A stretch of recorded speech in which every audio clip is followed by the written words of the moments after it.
الحمد لله كفى والصلاة والسلام على رسوله المجتبى خصوصا على سيدنا محمد المصطفى الذي أرسله الله تعالى بالحق بشيرا ونذيرا وداعيا إلى الله بإذنه وسراجا منيرا صلى الله تعالى على خير خلقه محمد وعلى آله وصحبه أجمعين أما بعد قال الله تبارك وتعالى في القرآن المجيد وفي فرقانه الحميد أعوذ بالله من الشيطان الرجيم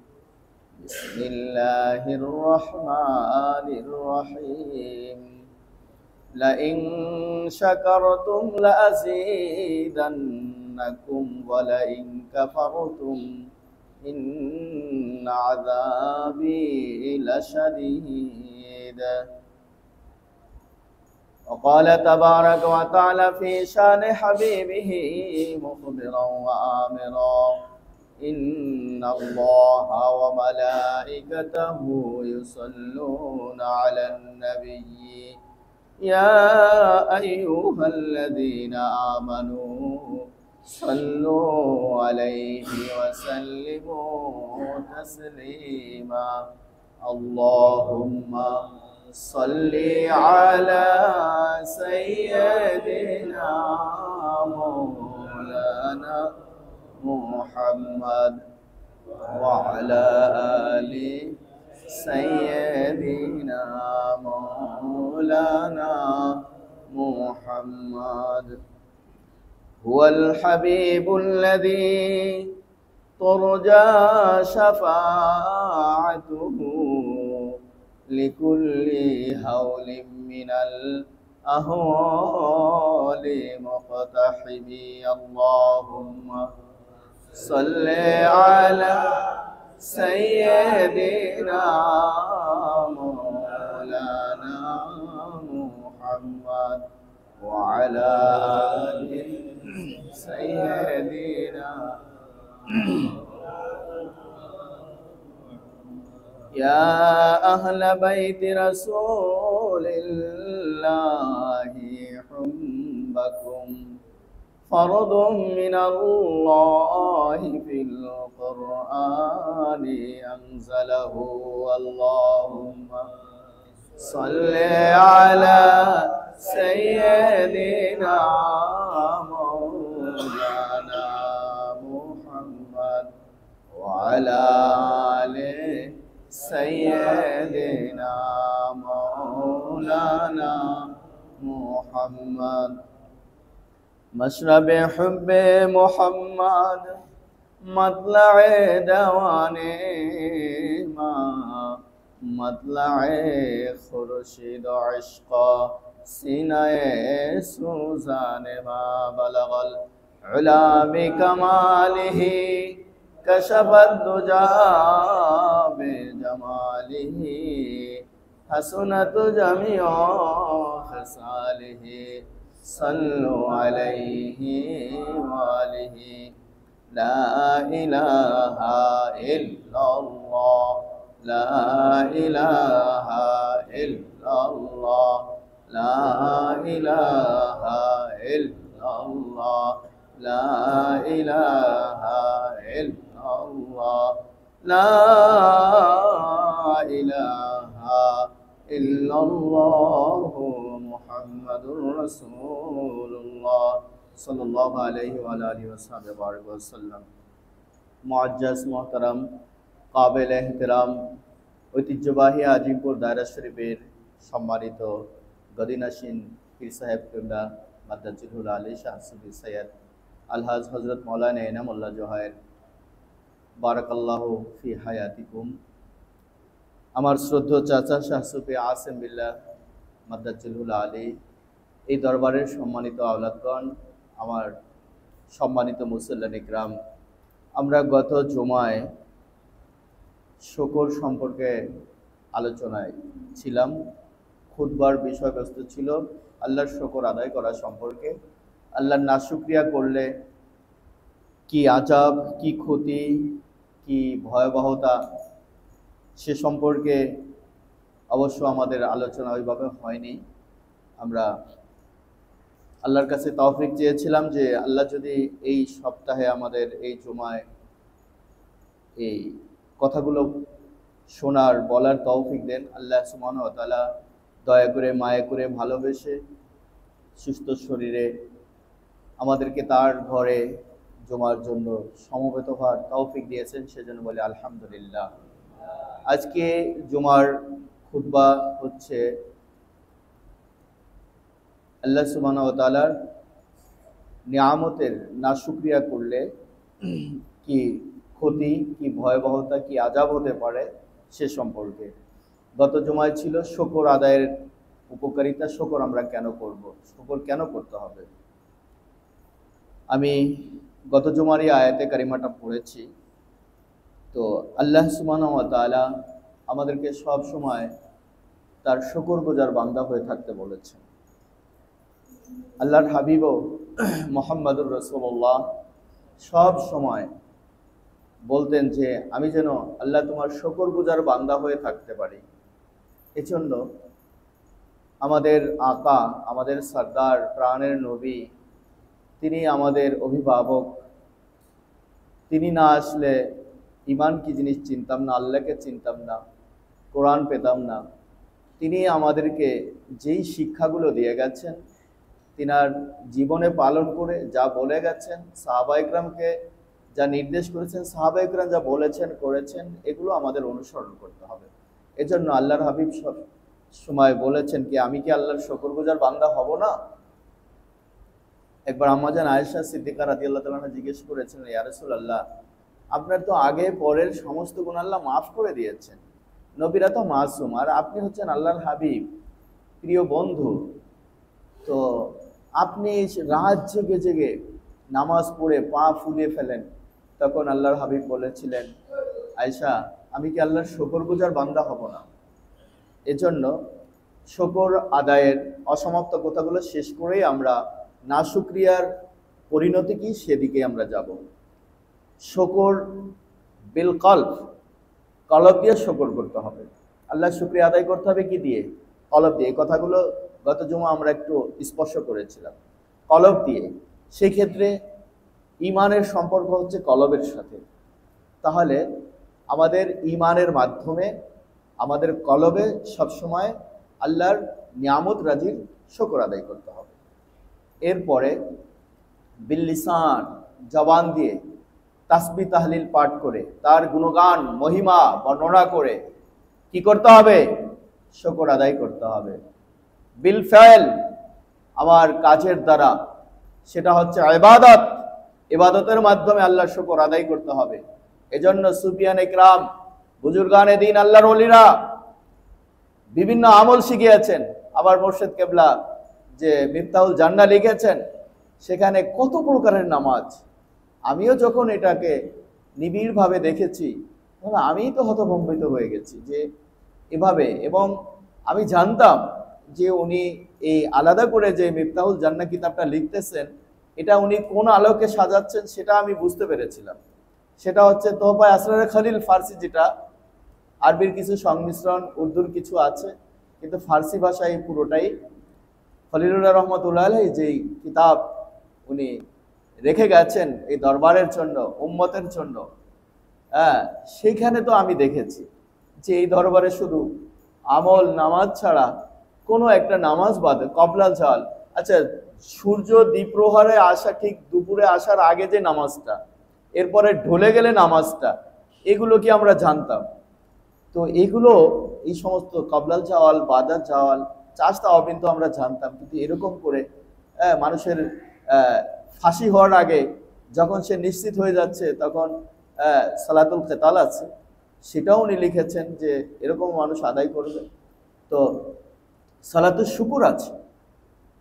আপনি আমি যদি সালাতুল শুকুর আদায় করি, দুরাকাত শুকরিয়ার নামাজ আদায় করি বড় নিয়ামত পাওয়ার পরে এবং বিপদ থেকে উদ্ধারের পরে, তাহলে দেখেন নামাজের সম্পর্ক হচ্ছে কলবের সাথে, আছে কিনা? তিন দিকে আছে। নামাজের সম্পর্ক কলবের সাথে, কলব দিয়ে নামাজ আদায় করতে হয়। তাহলে কলব দ্বারা আমার আল্লাহর শুকর আদায় করা হচ্ছে। আমি জবানে যে কোরআন তেলাওয়াত করছি, তাসবিহ তাহলিল গুলো পাঠ করছি নামাজের মধ্যে সালাতুশ শুকরে, সেখানেও আল্লাহর শুকর আদায় হচ্ছে। তারপরে আমি এই যে রুকু সিজদা যেগুলো কাজের মাধ্যমে আদায় করছি, এগুলোর দ্বারা আমার জাওয়ারে সমস্ত অঙ্গ প্রত্যঙ্গর দ্বারা শুকর আদায় হচ্ছে। সালাতুশ শুকর একটা খুব ভালো বিষয়। আমরা ভুলে যাই, যখনই বান্দা কখন বড় নিয়ামত পাবে, খুশির বিষয় তার আসবে, সে যেন সালাত সিজদা করে, শুকুরের রানা সিজদা করে, আল্লাহর শুকরিয়া আদায়ের জন্য সে যেন সিজদায় লুটে যায়। এটা সুন্নাত। সবসময় কিন্তু সিজদায় শুকর সুন্নাত না। আবার একটা বড় বিপদ থেকে বেঁচে গেছেন, তখনও সিজদায় লুটিয়ে আল্লাহর শুকর আদায় করা উচিত। খেয়াল রাখতে হবে আমাদের। তো মোহতারাম হাজরিন, আসলে এই শুকর আল্লাহ সুবহানাহু ওয়া তাআলার যে নিয়ামতগুলো আমাদের কাছে আসে, আল্লাহ সুবহানাহু ওয়া তাআলার যে নিয়ামত রাজি আমরা ভোগ করি, এগুলো অনুভবে আনা উচিত, ফিকিরে আনা উচিত, কলবে বসানো উচিত, আমলের মাধ্যমে তা কার্যকর করা উচিত। শুধু আমি নয়, বাচ্চাদেরকে শিখাতে হবে রিজিক কিভাবে আসে, রিজিক কে দেয়। আমরা একজন আমি যার আন্ডারে কাজ করি, আমার বস যখনই আমাকে গিফট দেয় বা বেতন দেয়, তখন আমি তার থ্যাংক ইউ জানাই, তাকে ধন্যবাদ জানাই। ঠিক আছে, আল্লাহর হাবিব বলেছেন, মাল্লাম ইয়াশকুরিন নাস লাম ইয়াশকুরিল্লাহ। যে ব্যক্তি মানুষের শুকর আদায় করতে জানে না, সে আল্লাহর শুকরিয়া আদায় করে না। এই জন্য আমি সব সময় আমার মুর্শিদকে পেয়ে আমি শুকর আদায় করতাম, আল্লাহ তোমার শুকরিয়া, তার জন্য দোয়া করতাম।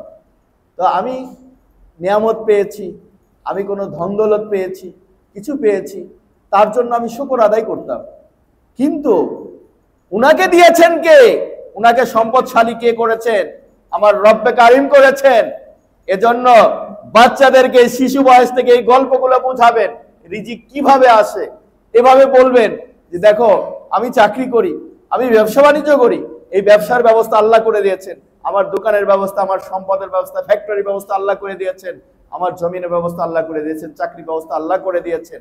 এই যে সম্পদটা আসছে, উনাকে আল্লাহ দিয়েছেন।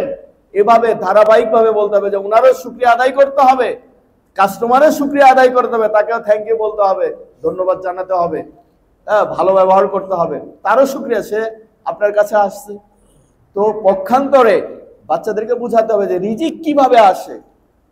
তাকে শুকর শিখাবেন না, খালি আপনি জুমার সময় শুনে গেলেন, আমি বললাম, আপনারা শুনলেন, আমরা একটু আমল করলাম না। বাচ্চাদেরকে ছোট সময় থেকে তালিম দিবেন, শিক্ষা দিবেন, শুকর যেন তার কলবে গেঁথে যায়, সে যেন মুখে আল্লাহর শুকর আদায় করে, তাসবিহ তাহলিল গুণগানের মাধ্যমে, সে যেন কর্মের মাধ্যমে আল্লাহর শুকর আদায় করে। মোহতারাম হাজিরিন, অনেক সময় কিছু কিছু বিষয়ের কিছু ভাষা আছে, কিছু মুহূর্ত আছে, আল্লাহর সাথে কিছু কিছু বান্দার কিছু কিছু মুহূর্ত থাকে। ওই সময় যদি আপনার ওই জায়গায় মিলে যায় যে আপনাকে যখন আল্লাহ খুঁজতেছেন তখন আপনি নাই, তার দুয়ারে নাই, তাহলে হবে না। কিন্তু আপনি আছেন, ওই সময় যোগাযোগ হয়ে গেছে, সামান্য একটু সময়ের জন্য যথেষ্ট। একটা ভাষা আপনি ব্যবহার করেছেন, আল্লাহর কাছে এটাই যথেষ্ট। আল্লাহর একটা প্রশংসা করেছেন, তার হামদ তারিফ করেছেন, এমন একটা ভাষা দিয়ে আপনার জীবনে আর কিছু লাগবে না। এক আল্লাহর ওলি একদিন শেষ রাত্রে মুরাকাবায় উনি আল্লাহর প্রশংসা করবেন, কিন্তু উনি আল্লাহকে বলতেছেন, আল্লাহ এই চন্দ্র, এই সূর্য সারা দুনিয়াকে আলো দিচ্ছে, মিষ্টি আলো দিচ্ছে চন্দ্র, তোমার তারকারাজি মিট মিট করে জ্বলে, তোমার গোলাপে কত সুন্দর খুশবু, তোমার সৃষ্টির পাখিগুলো কত সুন্দর করে ডাকে, কি আনন্দ লাগে। তোমার সৃষ্টির যেদিকেই তাকাই আমি তো এই অফুরন্ত নিয়ামতের শুকর আদায় করার মতো কোনো ভাষা পাচ্ছি না। আল্লাহর ওলি দাবি করে বসছেন, আমি কি দিয়ে ভাষা দিয়ে বলবো, আমি কোনো ভাষা খুঁজে পাচ্ছি না। ওয়াল্লাযীনা জাহাদু ফীনা লানাহদিয়ান্নাহুম সুবুলানা। আল্লাহ সুবহানাহু ওয়া তাআলা বলেছেন, যেই ব্যক্তি, যেই বান্দা ওয়াল্লাযীনা জাহাদু আমার দিকে আসার জন্য মুজাহাদা করবে, চেষ্টা করবে, আসতে চাইবে, লানাহদিয়ান্নাহুম সুবুলানা, অবশ্যই তাকে আমার দিকে নিয়ে আসবো, আমার পথে তাকে টেনে আনবো, তার জন্য অসংখ্য পথ আমি করে দেব। আল্লাহর ওলি যখন বলেছেন আমি ভাষা খুঁজে পাচ্ছি না, তোমার মহিমা বর্ণনা করার মতো ভাষা আমার জবানে আমি খুঁজে পাচ্ছি না, আমি কি ভাষা দিয়ে তোমার মহিমা বর্ণনা করব।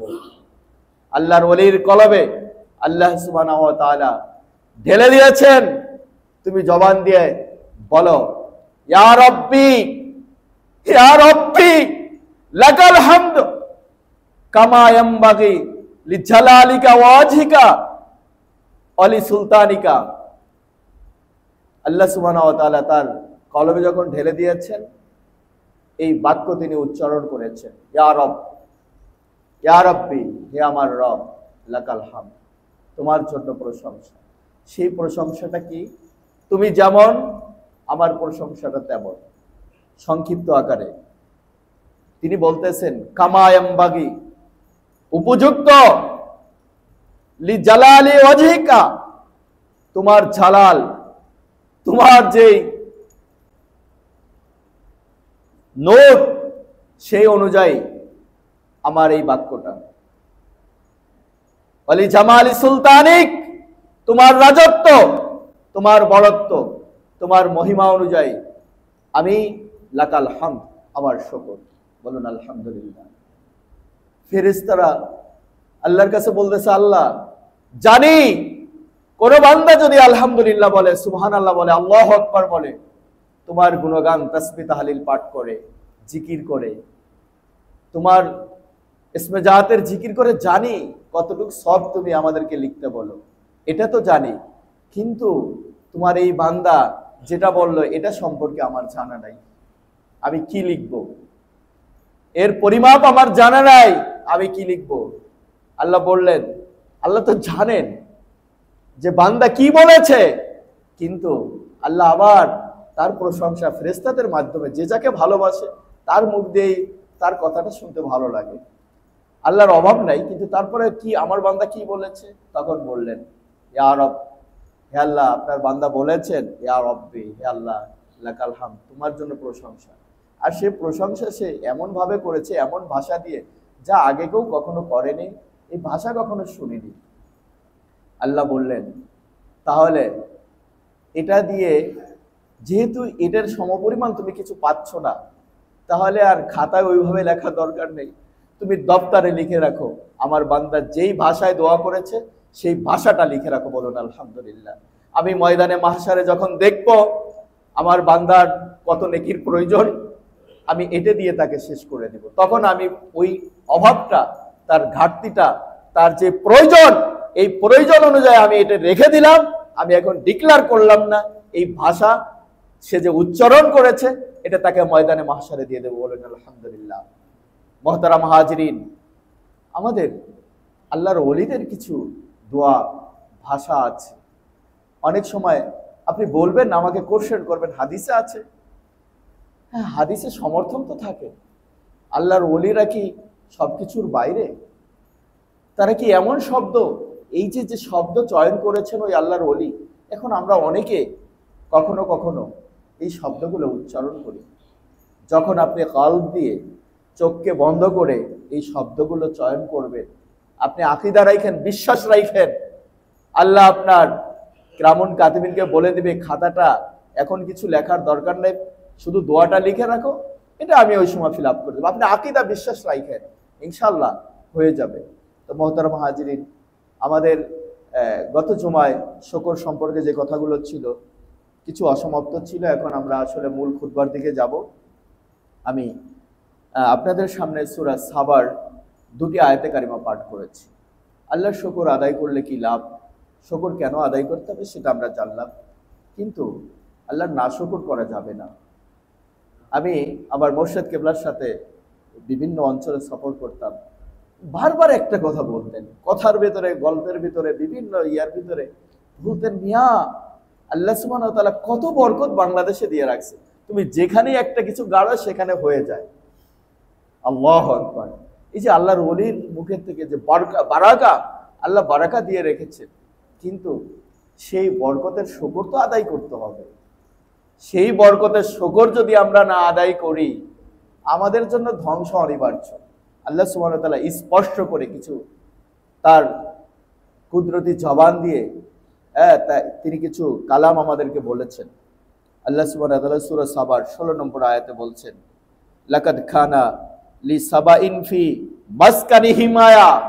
আল্লাহ বলেছেন লাকাদ, অবশ্যই, কানা ছিল, লি সাবাইন, সাবাবাসীদের, ফি মাসকানিহিম, তাদের আবাসভূমির জন্য আয়া, কিছু নিদর্শন ছিল। আল্লাহ স্পষ্ট করে বলে দিলেন শুরুতে, 16 নম্বর আয়াতের শুরুতে, যে সাবাবাসীর আবাসভূমি নিয়ে কিছু নিদর্শন ছিল। আল্লাহ সেটা বলছেন, জান্নাতান আন ইয়ামিন ওয়া শিমাল। যদিও ডান বাম বলেছেন, কিন্তু কথা হচ্ছে তারা যে চলতো তাদের ডানে বামে, অর্থাৎ তারা পরিপূর্ণ ছিল, সুজলা সুফলা, শস্য শ্যামলা তাদের বাগান ছিল, উর্বর ভূমি আল্লাহ বানিয়ে দিয়েছিলেন। আল্লাহ বলেছিলেন, কুলু, তোমরা ভক্ষণ করো, মির রিজকিল্লাহ, এটা আমার দেওয়া রিজিক, রব্বাকুম, তোমাদের রব দিয়েছেন, তোমাদের রব এই রিজিক দিয়েছেন, তোমরা এটা ভক্ষণ করো, অশকুরু লাহু, তার শুকর আদায় করো। সাবা জায়গাটা হচ্ছে ইয়ামানের থেকে 3 থেকে 4 কিলোমিটার দূরে হবে। সাগর ঘেঁষা, যে সাবাবাসী যেখানে বসবাস করে, সাগরের কাছাকাছি, সাগরের সাথে দুটো পাহাড় ছিল, দুটো পাহাড়ের থেকে একটা ভূমি নেমে এসেছে, এরপরে সাগর। সানা, রাজধানী সানার, ইয়ামানের যে রাজধানী সানা আছে ওর কাছেই। তো এখানে তাদের বসবাস ছিল। তাদের যেই জায়গাটা, আবাসভূমি যেটা ছিল, যে শহর, উপশহর বলা যায়, তখন উপশহর বলে বলা হতো, এই উপশহরটা যেভাবে গড়ে উঠেছিল, এর চেয়ে আল্লাহ সুবহানাহু ওয়া তাআলা পরে বলেছেন, বালদাতুন তাইয়্যিবা, সর্বোৎকৃষ্ট নগরী, আর রব্বুন গফুর, তোমাদের রব ক্ষমাশীল। আগেই আল্লাহ ইশারা করে দিয়েছেন যে তোমাদেরকে এত কিছু দান করলাম, তারপরে কি আসছে ভয়াবহতা সেটা আল্লাহ বলছেন। তো এই আবাসভূমি সাগরে তারা কি করলো, বাদ দিল, যাতে লুনা পানিটা উপরে না উঠে। আর পাহাড় থেকে যে মিঠা পানি, ঝর্ণা পানি আসে, সেটাকে তারা অত্যাধুনিক বাদ দিল। আল্লাহ সুবহানাহু ওয়া তাআলা তাদেরকে কৌশল শিখাই দিলেন যে তোমরা এদিক দিয়ে অত্যাধুনিক বাদ দাও, বাদে গেট থাকবে, প্রয়োজন মতো গেট ছেড়ে দিবে, অথবা পানি উপচে পড়ে এখানে একটা জলাধার তৈরি হবে, একটা লেক তৈরি হবে। সেখান থেকে তারা 12টা ক্যানেল করেছিল, মানে শস্যক্ষেত্র করার জন্য, ফল মূলের বাগান, তারা খাদ্যের বাগান, ফসলের বাগান করার জন্য এভাবে পানির ব্যবস্থা করেছিল, মিঠে পানি দিয়ে। তো পানি এভাবে সংরক্ষণ করে এভাবে করত। এই শহরটা এতই উৎকৃষ্ট ছিল যে এখানে কোনো দূষিত কোনো জিনিস ছিল না। মানুষ বাইরে থেকে এখানে আসতো ভ্রমণের জন্য। আমরা এখন সুইজারল্যান্ড বলি বা নিউজিল্যান্ড বলি, যে কিছুটা অস্ট্রেলিয়া বলি, যে অনেকটা তারা পরিবেশের দিক দিয়ে তৈরি করতেছে, প্রাকৃতিকভাবে আল্লাহ দান করেছে, কিন্তু তারা কি করছে সেটা হলো পরের কথা। আল্লাহ তো কিছু কিছু ভূমিকে এভাবে করে দেন। তো এত সুন্দর, সেখানে মশা মাছি, এত উৎকৃষ্ট শহর ছিল, দূষণমুক্ত শহর ছিল, সেখানে মশা মাছির পর্যন্ত বসবাস ছিল না। তাফসিরে এসেছে, বাইরে থেকে যদি কেউ উকুন নিয়ে, মাথায় উকুন নিয়ে যেত, তো সঙ্গে সঙ্গে মারা যেত। এত সুন্দর আবহাওয়া ছিল, এত সুন্দর পরিবেশ ছিল, আবহাওয়া ছিল, শহরটা এত সুন্দর উৎকৃষ্ট মানের ছিল, মানে স্বাস্থ্যসম্মত ছিল। আর ফলের বাগান তো আল্লাহ বললেন জান্নাতাইন, তাদের ডানে বামে ফলের বাগান, মানে তারা এ দিয়ে অনেক অর্থবিত্ত অর্থবিত্তশালী হয়েছিল, তারা সমৃদ্ধি অর্জন করেছিল, কোনো অভাব ছিল না। আরে মাথায় একটা টুকরি নিয়ে যদি বাগানের এই দিক দিয়ে ওদিক দিয়ে হেঁটে যেত, পাড়া লাগতো না, ফল পড়ে মাথাটা মানে টুকরিটা ভরে যেত। আল্লাহ এত বারাকা দিয়ে সবকিছু দিয়ে তাদেরকে আল্লাহ সুবহানাহু ওয়া তাআলা দিলেন। এরপরে আল্লাহ তাদের পরীক্ষা করার জন্য নবী পাঠালেন। নবী এসে বললেন অশকুরু লাহু, আল্লাহ শুকর করো, আর স্মরণ করে দিলেন বালদাতুন তয়্যিবা, আল্লাহ বলেছেন এটা দেখছো তোমাদের জন্য কত উৎকৃষ্ট শহর বানাই দিলেন, তোমাদের রব ক্ষমাশীল, তোমরা তার কথা মেনে চলো। তো সাবাবাসী বলল, নবী এসে বললেন যে তোমাদের এই কুলু মিন সামারাতিন ইদা আসমারু আতু হাক্কা ইয়াউমা হাসাদিহি। আচ্ছা, ফসল কাটতে সময় আল্লাহ সুবহানাহু ওয়া তাআলা স্পষ্ট বলে দিচ্ছেন। গ্রামের কৃষকদের এই ওয়াজগুলো একটু বেশি শোনা উচিত, আমাদেরও দরকার আছে। ফসল তো শুধু গ্রামের কথা না, আমার ফসল তো দোকানেও আছে, সব জায়গায় আমার ফসল আছে। আমার যদি আপনি আক্ষরিক অর্থে ধরেন তাহলে তো গ্রামে যে ফসল ফলে ফসল, কিন্তু ফসল অর্থ এটা না যে শুধু গম ধান এগুলো ফসল না, সবজি এগুলো ফসল না। ফসল আপনার, আপনি শহরের মানুষ, আপনি চাকরি করেন, আপনার বেতনটাও একটা ফসল, ঠিক কিনা বলেন? আমি কিন্তু বাস্তব কথা বলছি, এটাকে আপনাকে ফসল মনে করতে হবে। যখন আল্লাহ বলছেন যে যখন তোমাদের ফসল আহরণের সময় হয়, অর্থাৎ তোমরা যখন হাতে পাও পেকে গেছে, বা তুমি যখন বেতনটা পাবা, দোকানটা যখন মাস শেষে বা বছর শেষে ক্লোজ করবা, এটা তোমার একটা ফসল, এটা তোমার একটা অর্জন, ইনকাম। আল্লাহ বলছেন হক আতু হাক্কাহু, তাহলে তার হক আদায় করো। এখানে আল্লাহ সুবহানাহু ওয়া তাআলা স্পষ্ট বলে দিয়েছেন যাকাত দাও। কি দাও? ফসল কাটলে ফসলের যাকাত দাও, বেতন তুললে সেখান থেকে কিছু অংশ, যদি তোমার ওই যাকাতের পরিমাণ, যাকাতের অনেক ধরন আছে, সাদাকা আছে, দান আছে, সব দিকে খেয়াল রাখতে হবে। বছর শেষে আমার ব্যবসা প্রতিষ্ঠান ক্লোজ করতে হবে, হিসাব করতে হবে। তো আল্লাহ সুবহানাহু ওয়া তাআলা সাহাবাবাসীদেরকে যেটা বললেন যে তোমরা, আমি নবী পাঠাইছি তোমাদেরকে, সে যেটা জানাবে, আমার নবী বলবে, আমার পাঠানো রাসূল বলবে তোমরা যাকাত দাও। তারা বলল যে আমাদের সাজানো গোছানো বাদ দিলাম, আমরা পানি সংরক্ষণ করলাম, আমরা কষ্ট করলাম, আমরা এখন আল্লাহ এই জায়গায় ভাগ চায়, নাউযুবিল্লাহ। সাহাবাবাসী বলে ফেললো। এরপরে কি করলো? আল্লাহ সুবহানাহু ওয়া তাআলা তাদের ভাষাটা বলতেছেন, ফারাদু, ঘাড় ফিরিয়ে নিল, গাদ্দারি করলো। আল্লাহর এত নিয়ামত পাওয়ার পরে ঘাড় ফিরিয়ে নিল, আল্লাহর কথা মানলো না, নবীর কথা তারা মানলো না। ফারাদু, ঘাড় ফিরিয়ে নিল, গাদ্দারি করলো। আল্লাহ বললেন ফারসালনা আলাইহিম সাইলাল আরিম, আল্লাহ সুবহানাহু ওয়া তাআলা বললেন আমি তাদেরকে বাঁধ ভাঙ্গা জোয়ার বন্যা পাঠালাম। কেমনে? এই যে পানি এসে এসে জমা হতো, আল্লাহ সুবহানাহু ওয়া তাআলা এমন একটা কাজ করলেন। বাঁধ তো দেওয়া ছিল শক্তিশালী, আল্লাহ সুবহানাহু ওয়া তাআলা পাহাড়ে জন্ম দিলেন ইঁদুর। একটা ইঁদুর, তাফসিরে এসেছে যে একটা ইঁদুর ওই পাহাড় থেকে বাঁধের কাছে আসতে আসতে 100 বার বাচ্চা দিছে। আবার আল্লাহ তাদেরকে অন্ধ বানাই দিছে। তো যদি আল্লাহ 1000 ইঁদুর আবার আসতে আসতে 1000 মানে হয়, তাই লাখ হয়ে যাবে, বা যাই হোক, তো ধরে নেন যে অসংখ্য অগণিত ইঁদুর, আল্লাহ অন্ধ ইঁদুর পাঠায় দিলেন। যে ইঁদুরের কাজ কি? বাত কাটা, মাটি ঘুরে ঘুরে গর্ত করা, এগুলো করতে লাগলো। ওরা চালাকি করলো যে এত ইঁদুর দেখে মাইরে শেষ করতে পারে না। আরে আল্লাহর ইয়ার মোকাবেলা কেউ করতে পারে? আল্লাহর শত্রুর, আল্লাহর ক্ষমতার মোকাবেলা কারো করার অধিকার আছে? ক্ষমতা আছে? সব সময় আত্মসমর্পণ করতে হবে, তাকেই বলে খাঁটি মুসলিম। যে কোনো বিষয়ে আত্মসমর্পণ, কোনো কোশ্চেন করা যাবে না। তবে বিপদ আসলে, যখনই মুসিবত আসবে, বলতে হবে যে আল্লাহ, আমি এটা ধৈর্য ধরার ক্ষমতা রাখি না, আমার সেই সহ্য নাই, আমি ধৈর্য ধরতে পারবো না, আপনি আমার থেকে বিপদকে সরায় নেন।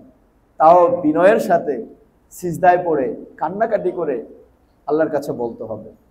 তো বিড়াল দিল, বিড়ালে কয়টা মারবে? বিড়ালেও পারে না। ইঁদুরে সব ঝাঁঝরা ঝাঁঝরা বানাই দিছে। আল্লাহ সুবহানাহু ওয়া তাআলা এরপরে বাঁধটাকে ভেঙে দিলেন।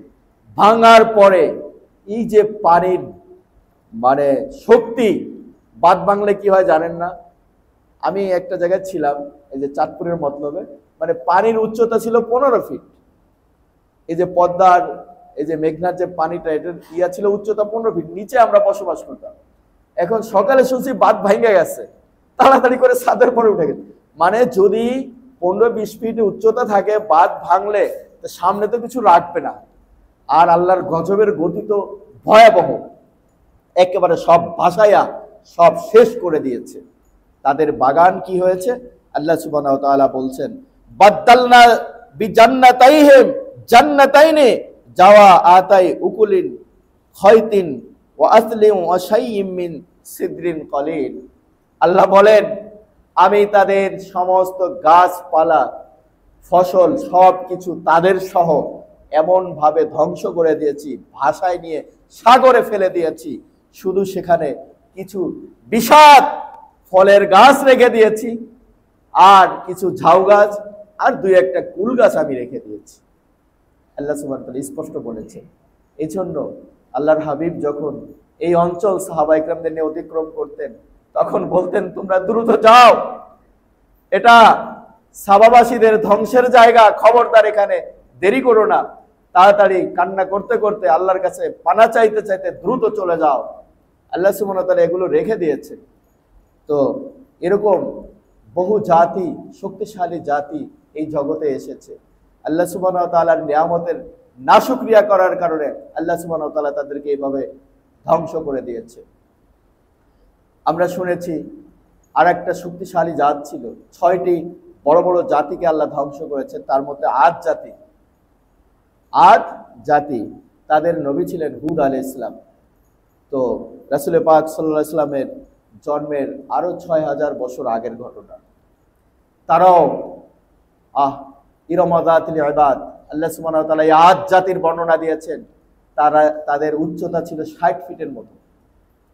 তাদের হাতগুলো কেমন ছিল বলেন, পিলারের মতো হবে না? তাদের পা গুলো কিরকম ছিল, এরকম। তো তাদের মানে বডি স্ট্রাকচার যদি 60 ফিট হয়, তারা কত বড় শক্তিশালী ছিল। আল্লাহ সুবহানাহু ওয়া তাআলা বিশেষ এই জাতির কথা বলেছেন যে পৃথিবীর সবচেয়ে শক্তিধর, দুর্ধর্ষ এবং শক্তিমত্তায় শ্রেষ্ঠ জাতি ছিল আদ জাতি। তাদেরকে আল্লাহ সুবহানাহু ওয়া তাআলা অনেক নিয়ামত দিয়েছিলেন, সুজলা সুফলা শস্য শ্যামলা, অনেক বাগান দিয়েছিলেন, ফলের বাগান, ক্ষেত, কৃষিতে তারা সবচেয়ে উন্নত জাতি ছিল।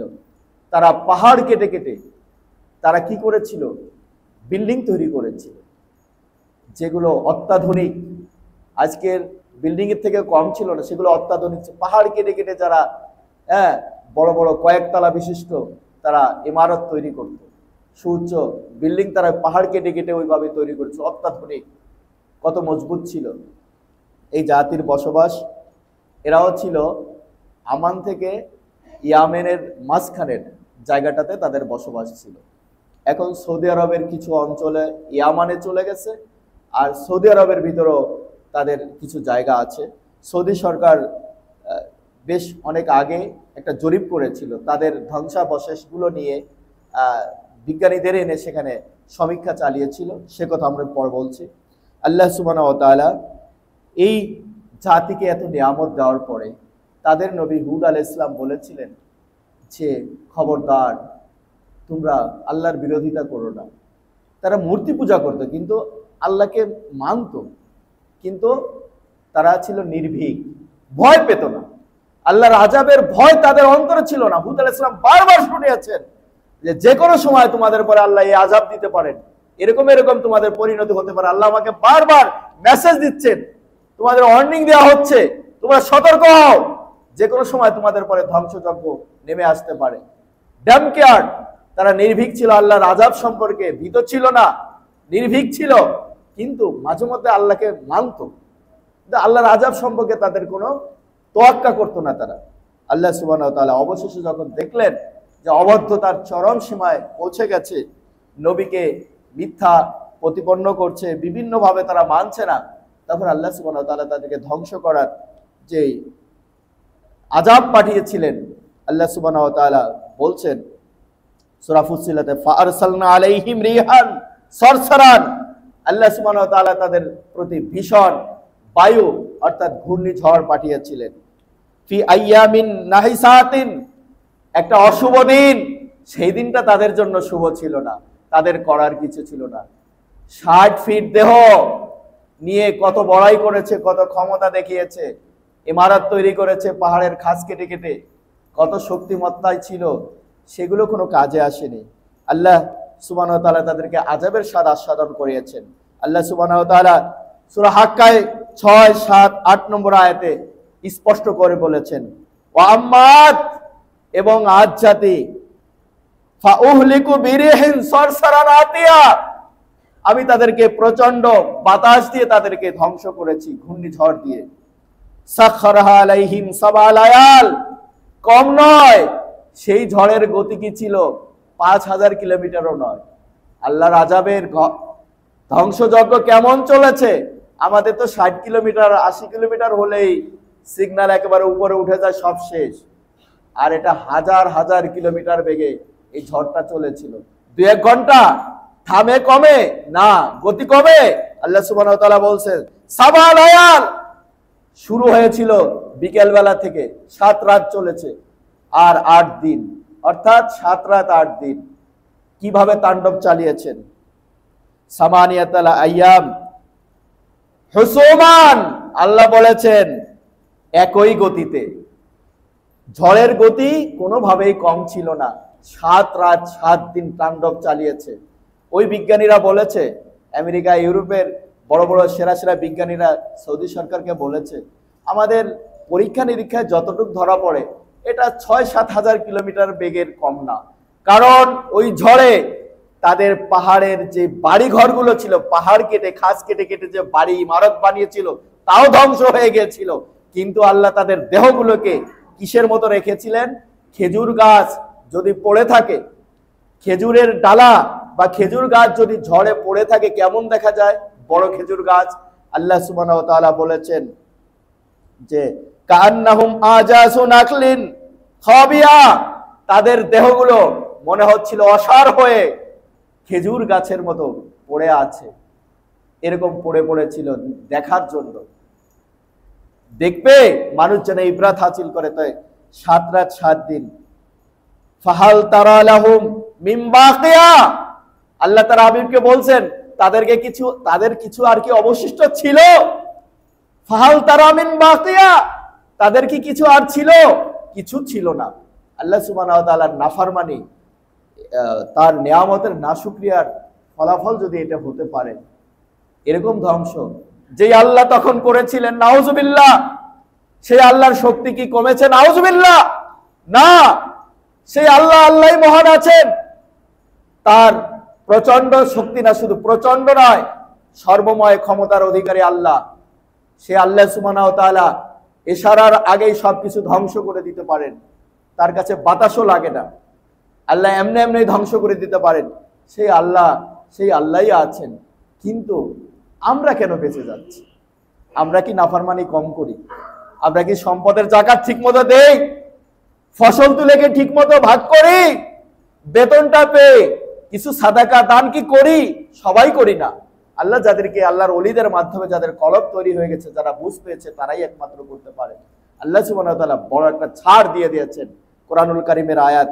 আল্লাহ সুবহানাহু ওয়া তাআলা বলেছেন, ওমা কানাল্লাহু লিয়াযিমাকুম ওয়া আনতা ফীহিম, আল্লাহ প্রস্তাব করেছিলেন তার হাবিবকে, বন্ধুকে, হাবিব আমার কাছে চলে আসেন, আপনার জমিনে থাকতে হবে না, আপনাকে আমি আমার কাছে নিয়ে আসি, আমি রাখবো, আমার কাছে এনে আমার বন্ধু আমার কাছেই রাখবো। আল্লাহর হাবিব তখন বলেছিলেন, আমি যদি চলে যাই, আমি যদি জমিন ছেড়ে চলে যাই, তাহলে আমার উম্মত এতিম হয়ে থাকবে, তাদের দেখাশোনা কে করবে? আল্লাহর হাবিবের বেসাল হয়েছে, ইন্তেকাল হয়েছে, পরিবর্তন হয়েছে, তিনি তো আমাদেরকে রেখে চলে যান নেই, ছেড়ে যান নেই। তিনি রওজা আথারে শুয়ে আছেন, যার দরুন আমরা বেঁচে যাচ্ছি। আল্লাহর হাবিব যদি জমিনে না থাকতেন, ওইভাবে প্রস্তাব অনুযায়ী যদি তিনি চলে যেতেন আমাদের ছেড়ে, আমাদের কপালে শনি ছিল, ওই অন্যান্য জাতির থেকে আরো কঠিন অবস্থা হতো। আমাদের নাফরমানি কম নয়, আমরাও নাফরমান। এত বড় নবী পেয়ে, শ্রেষ্ঠ কিতাব পেয়ে আমরা নাফরমানি নিয়তই করে চলেছি, প্রতিনিয়তই করে চলেছি। মুহতারাম হাজিরিন, খবরদার, সতর্ক হতে হবে। কোরআনুল কারীমের এই কেসাসগুলো বর্ণনাগুলো, ইতিহাসগুলো আল্লাহ সুবহানাহু ওয়া তাআলা 3 ভাগের 1 ভাগ সমস্ত ঘটনাগুলো, ধ্বংসপ্রাপ্ত জাতির ঘটনাগুলো বর্ণনা করেছেন। তাদের অবস্থান, তাদের চালচলন, তাদের পরিণতির কথা আল্লাহ বলেছেন। কেন বলেছেন? সতর্ক হওয়ার জন্য। কিন্তু আমরা বেঁচে গিয়েছি কি জন্য? আমরা বেঁচে গিয়েছি সূরা আনফালের এই 33 নম্বর আয়াতের কারণে। এখানে আল্লাহ স্পষ্ট বলেছেন, আমা কানাল্লাহু লিউআযিবাহুম ওয়া আনতা ফীহিম। আল্লাহ কি সেখানে আযাব দিবেন যেখানে আপনি আছেন? আপনি থাকা অবস্থায় কি আপনার প্রভু আযাব দিবেন? না, দিবেন না। আপনাকে রেখে কিভাবে আপনার উম্মতকে আযাব দেওয়া হবে, তাদেরকে শাস্তি দেওয়া হবে? এই জন্য বেঁচে যাচ্ছি, তাই বলে আমরা ছাড় পাচ্ছি, এটা কথা না। আল্লাহ ছাড় দিচ্ছেন, কিন্তু ছেড়ে তো দিবেন না। আমাদের আমলে আসতে হবে। আল্লাহ সুবহানাহু ওয়া তাআলার হাবিবকে আল্লাহ যেখানে রেখেছেন, কাবার জায়গার মর্যাদার পরেই আল্লাহর হাবিবের এই রওজা আতহারের স্থান, এই মদিনা মুনাওয়ারা, পাকিজা তারাশ, আরশে বরি, জান্নাতে ফেরদাউস, আর রামগাহে খাকে রাসূল লে আরবি হয়। আমরা তার কারণে, তিনি যে কেঁদে কেঁদে বলেছিলেন যে আমার এতিম উম্মতকে রেখে গেলে এদের দেখাশোনা কে করবে, তিনিও রওজা আতহারে থেকে আমাদের দেখভাল করছেন, আমাদের সালাম গ্রহণ করছেন। আমি আজিমপুর থেকে আজকে সালাতু সালাম পেশ করছি, এটা ফেরেশতার মাধ্যমে আমার নাম ঠিকানা অনুযায়ী তার কাছে পৌঁছানো হচ্ছে। তিনি খুশি হচ্ছেন, তিনি আমার পক্ষ থেকে সালাম পেয়ে খুশি হচ্ছেন। বেশি বেশি আল্লাহর হাবিবের প্রতি সালাতু সালাম পেশ করতে হবে। আল্লাহর আযাব গজবের ভয় করতে হবে অন্তরে। আল্লাহর নিয়ামতের শুকরিয়া আদায়ের পাশাপাশি নাশকর কোনোভাবে করা যাবে না। আপনার কলব আমাকে এভাবে করতে হবে। কেউ যদি জিজ্ঞাসা করে কেমন আছেন, মোটামুটি ভালো আছি। আরে একজন ক্যান্সারের রোগীকে যে জিজ্ঞাসা করেন আপনি কেমন আছেন, আপনার ইচ্ছা কি, সে বলবে আমি কিচ্ছু চাই না, একটা টাকাও চাই না, বাঁচতে চাই কয়েকদিন। তা আমি আপনি যে সুস্থ আছি, এটা কি কেমন আছেন? মোটামুটি ভালো আছি, এই শব্দ কেন? আলহামদুলিল্লাহ, সুখে দুঃখে আলহামদুলিল্লাহ। আল্লাহর ওলিদের অনেক হেকায়েত ছিল, সময় স্বল্পতায় বলা যায় না, সময়ের দিকে খেয়াল রাখা আমাদের জরুরি। আল্লাহর ওলিরা এভাবে নিজেদের কলব তৈরি করেছেন, সুখে দুঃখে সব অবস্থায় তারা আলহামদুলিল্লাহ বলেছে। যখন দুঃখ এসেছে, বিপদ এসেছে, ইন্নালিল্লাহ বলে তৎক্ষণাৎ আবার ইন্নালিল্লাহর সাথে বলেছেন আলহামদুলিল্লাহ। তারা কলব এভাবে তৈরি করে নিয়েছে। কখনো যেন আমাদের জবান দিয়ে এইভাবে না আসে মোটামুটি ভালো আছে, আলহামদুলিল্লাহ, হ্যাঁ আল্লাহর ইচ্ছায় ভালো আছি, সুখে দুঃখে সর্বাবস্থায় যেন ভালো আছি, এই কথা কালিমাতুশ শুকর যেন আমরা আদায় করি। আর খবরদার, নিয়ামতের না শুকরিয়া করলে ধ্বংস অনিবার্য। আল্লাহ আপনাকে যত নিয়ামত, সন্তান দিয়েছেন, অর্থ দিয়েছেন, সম্মান দিয়েছেন, এগুলো সব নিয়ামতের শুকর আদায় করতে হবে। আল্লাহ সুবহানাহু ওয়া তাআলা যেন সব সময় তার শুকরগুজার বান্দা হয়ে আমাদের থাকার তৌফিক দান করে। ক্ষুদ্র নিয়ামত না, আল্লাহর প্রত্যেকটি নিয়ামতে বড়, যেন নিয়ামতের শুকর আদায় করতে পারি, কখনো যেন না শুকরিয়া না করি। আল্লাহ আমাদেরকে তৌফিক দান করুন। ওয়া মা আলাইনা ইল্লাল বালাগ। আকাশের অবস্থা এখন ভালো।